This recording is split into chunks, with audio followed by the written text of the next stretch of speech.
Perkenalkan, nama saya Rifki Manik. Saya dari Universitas Islam Riau di Fakultas Teknik, jurusan Teknik Informatika dengan NPM 233510771. Saya dari kelas 4A, dan di video kali ini saya akan mempresentasikan web yang sudah saya buat untuk mata kuliah pemrograman berbasis komponen. Dan di sini saya membuat em, sebuah marketplace yang mana tujuannya itu adalah untuk penjualan part-part komputer. Nah, jadi untuk halaman utama itu sendiri, landing page di sini bisa kita lihat. Di sini ada tampilan awalnya, dan di sini ada kategori populer, dan di sini ada tawaran terbaru. Nah, untuk kategori sendiri di sini kalau misalnya kita tekan prosesor, maka kita akan di direct ke halaman produk dan dengan filter, yaitu untuk menampilkan prosesornya aja. Nah, contohnya seperti ini. Maka di sini yang ditampilkan itu adalah prosesornya aja, atau misalkan kita di sini tekan motherboard. Nah, di motherboard dia akan menampilkan motherboard aja. Atau yang terakhir, satu lagi di sini ada RAM. Nah, jadi yang ditampilkan itu adalah RAM-RAM-nya aja. Nah, kemudian di sini di bawahnya itu ada item-item terbaru. Nah, misalkan di sini ada prosesor. Nah, ketika diklik maka dia akan menampilkan sebuah pop-up atau jendela baru yang mana tujuannya untuk menampilkan detail dari si itemnya. Contohnya di sini uh, ada caption, lalu ada spesifikasi dan stoknya. Nah, di sini kita bisa menambahkan jumlah stok. Nah, di sini kebetulan karena dia 0 jadi dia nggak bisa ditambah. Atau di sini bisa kita tes langsung di sini. Nah, di sini ini ada 4, jadi kita cuma bisa nambah sampai angka 4 sesuai dengan stok yang tersedia. Lalu di sini ada tombol beli dan keranjang. Nah, untuk tombol keranjang sendiri di sini ketika kita tekan beli atau keranjang, maka kita akan langsung didirect ke halaman keranjang, dan kalau kita tekan beli maka kita akan direct ke halaman checkout. Namun di sini karena kita belum melakukan login, maka kita akan langsung dioper ke halaman login. Nah, contohnya di sini ketika saya tekan tombol keranjang, maka dia akan langsung didirect ke halaman login. Begitu juga untuk tombol belanjaan dan profile. Ketika kita klik, dia nggak bisa, dia akan langsung dioper ke login. Nah, di sini kita bisa langsung login atau di sini register. Nah, sebelumnya saya di sini sudah register, dan di sini saya sudah bikin dummy account-nya. Nah, di sini kita bisa tes. Nah, di sini saya bisa login langsung. Nah, di sini kebetulan tadi saya sudah coba-coba. Di sini ada daftar belanjaan yang sudah saya coba. Nah, kemudian di sini bisa kita tes langsung. Misalkan di sini ada ini MSI MPG 5B550 Gaming Edge. Nah, di sini bisa kita lihat stoknya itu ada 6.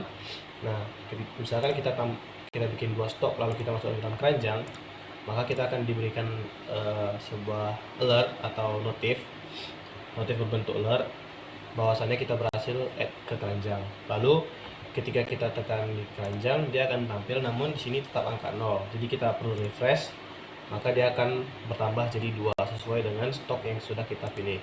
Lalu di sini di bagian keranjang di sini kita bisa edit, mau kita tambah jumlahnya atau kita hapus. Nah, kemudian untuk di bagian produk tadi, di sini ada tab favorite item. Jadi ketika kita klik, maka kita akan item-item tersebut akan langsung dicatat sebagai item-item favorit kita. Nah, jadi item-item ini akan bisa kita tampilkan di sini dengan tombol favorit item, maka dia akan langsung menampilkan item yang sudah kita tandai sebagai favorit.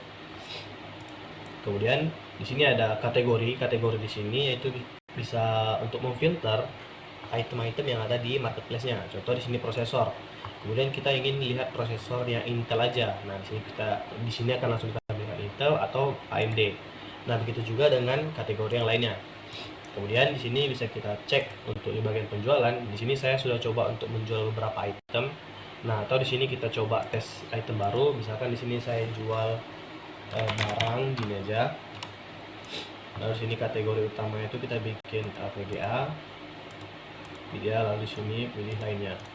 Nah, untuk harganya sendiri kita bikin 1, dan stoknya kita bikin 5. Nah, untuk upload filenya di sini coba kita bikin file sembarangan aja. Nah, seperti ini. Lalu pas saya jual, maka produk berhasil tambahkan. Kemudian ketika kita cek di bagian produk paling bawah, maka dia akan tampil di bawah seperti ini. Nah, kemudian itu untuk di bagian tab jual. Lalu di sini bisa kita hapus atau edit. Nah, bisa dihapus juga. Contohnya seperti ini. Nah, kita hapus. Nah, maka dia akan dihapus. Kemudian untuk bagian keranjang tadi di sini juga bisa dihapus, namun kita akan coba tes untuk membeli barangnya. Nah, di sini kita tes beli, kota, provinsi, dan kode posnya seperti ini. Lalu untuk pembayarannya kita bikin VA. Nah, maka itemnya akan masuk di sini dengan status packing. Bisa kita lihat di sini packing. Jadi nanti statusnya itu ada 3, ada packing, ada dalam pengiriman, dan barang yang sampai. Lalu ini coba kita tekan, maka dia akan menampilkan detail invoice dan pembayarannya. Kemudian itu untuk di tab belanjaan. Nah, gimana kalau misalkan di keranjang ini kita hapus? Nah, misalkan tadi kita coba di ini, bukan ya, di sini aja. Nah, ini coba kita tes masukkan ke keranjang. Lalu di dalam keranjang ini coba kita hapus, maka di sini juga itemnya akan langsung dihapus, dan di bagian di atas, di bagian icon keranjang itu juga nilainya akan jadi 0. Kemudian di bagian profile, nah di sini kita bisa edit atau logout. Nah, contohnya seperti ini, edit. Misalkan di sini kita ganti nama jadi ideal. Nah, seperti ini. Lalu di sini kita bisa ganti foto, misalkan kita ganti foto jadi ini. Nah, seperti ini. Lalu kita simpan, maka data yang barusan diupdate akan tersimpan. Lalu ini misalkan kita tekan tombol logout, maka kita akan langsung keluar, dan di sini tombol profile keranjang jual tadi itu nggak bisa ditekan lagi karena kita udah logout. Lalu di sini coba kita tes login lagi. Manik 43. Nah, maka sebelumnya di halaman ini ada sebuah tombol pasang iklan gratis, di mana tombol ini bisa ditekan dan kita akan langsung masuk ke dalam tab halaman penjualan. Nah, di sini kita bisa langsung jual barangnya. Seperti yang tadi, tinggal jual. Nah, lalu di sini ada tombol profile dan tombol keranjang yang itu disesuaikan dengan sidebar yang ada di sini. Lalu di sini ada tombol sidebar, di mana sidebar ini bisa di hide atau di expand, misalnya seperti ini. Contoh seperti ini. Nah, bisa kita lihat ya. Kemudian di sini ada, di atasnya ada tombol home dan produk. Ini tujuannya untuk ketika ada user yang belum register, jadi hanya ini fitur yang bisa diakses. Lalu di bagian my chart, ketika kita berada terlalu jauh, misalnya seperti ini, kita bisa tinggal tekan my chart untuk kembali ke halaman utama. Lalu jika kita cek di bagian paling bawah itu footernya, di sini ada menampilkan my chart, dan di sini ada sosial media, quick link, dan support. Nah, mungkin hanya itu yang bisa saya presentasikan terkait project web saya. Saya Ari Christian, terima kasih.